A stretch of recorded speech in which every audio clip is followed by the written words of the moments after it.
আন্তরিক শুভেচ্ছা এবং ধন্যবাদ জানাচ্ছি। এবং আজকে এখানে যারা উপস্থিত হয়েছেন সকলে অনেক কষ্ট করে এখানে এসেছেন, সকলকে অনেক ধন্যবাদ। আজকে আপনারা জানেন, আজকে আমাদের বায়তুল মোকাররম দক্ষিণ গেটে আওয়ামী লীগ নিষিদ্ধের দাবিতে একটি বিক্ষোভ সমাবেশ ডাকা হয়েছে। উক্ত বিক্ষোভ সমাবেশে আমরা অ্যাটেন্ড করব। আপনারা জানেন, এই আওয়ামী লীগ সরকার, এই ফ্যাসিস্ট সরকার, এই পতিত সরকার বিগত 3টা নির্বাচন অবৈধভাবে দিয়েছে এবং জনগণের ভোটাধিকার হরণ করেছে এবং 5ই আগস্টে জনগণের প্রতিরোধে তারা দেশ ছেড়ে পালিয়েছে।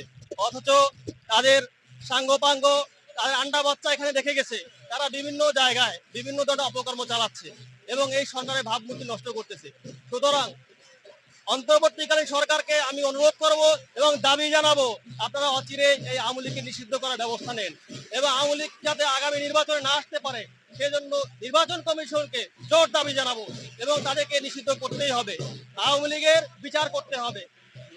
লাস্ট 17 বছরে 700-র উপরে আয়নাঘর বানিয়েছে, মানুষকে কি ধরনের নির্মম নির্যাতন করেছে। এই নির্যাতন কোন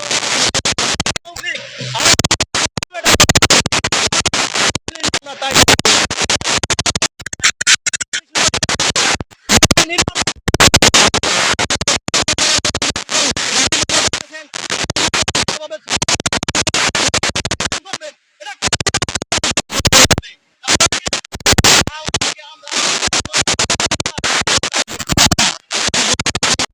এদেশ থেকে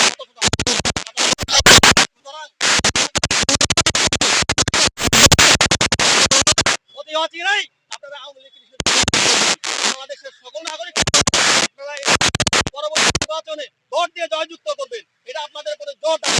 আপনারা দেখেছেন আমাদেরকে আমরা আপনার